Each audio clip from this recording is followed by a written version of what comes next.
Hi everyone, this is just a little video I've made to show you my technique with the blur brush, blusher brush that I use to blend my balayage rather than back combing.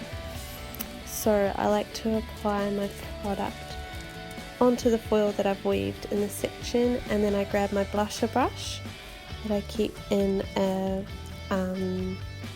just an empty bowl, like so that it keeps kind of dry, and then I fold it all up. And this is quite a high balayage because she has short hair, and it was a bit of colour correction at the same time.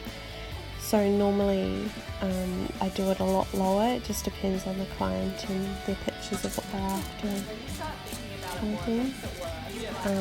But I try and leave out the ends if they have any previous bleach on them to not overlap.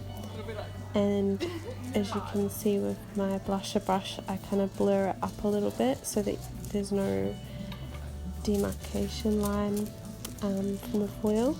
And I make sure when I'm folding the foil up that it's not pushing any previous bleach onto other areas. Sometimes if they're wanting quite a blonde look, I'll weave a few bits on some of the left out bits like I'm doing now, and just kind of blur it up a little bit. I prefer doing this a lot more to just painting it on and back combing, because I personally find it makes the hair really knotty and just a mission to brush out. I find a lot of the times I can do my balayage and not even have to tone, just purple shampoo with the phenol, no yellow, and it's really nice. I find a lot of people have like a really solid line and then they tone with a dark colour at the top, and it looks really good on the day, but then when that fades out, it's not going to be easy maintenance. And I find the balayage colour is kind of, the idea of it is to be low maintenance. So I personally like it to be able to last quite a while, especially for some of my clients that are like mums and don't really want to be getting their hair done all the time. So I skipped through some bits so that it's not like a really long video, but you can kind of see the placement of my foils. I like to angle them a little bit and frame the face. As I say, this is quite a high balayage, so it's quite close to the root, but in longer hair I normally like to do it quite low, and sometimes I'll do thicker sections more in the base of the hair rather than around the hairline. And I just kind of vision where I want it to sit, so if I want it to be quite bold around the hairline, I'll do them quite thick. If I want it really natural, I'll do like baby lights.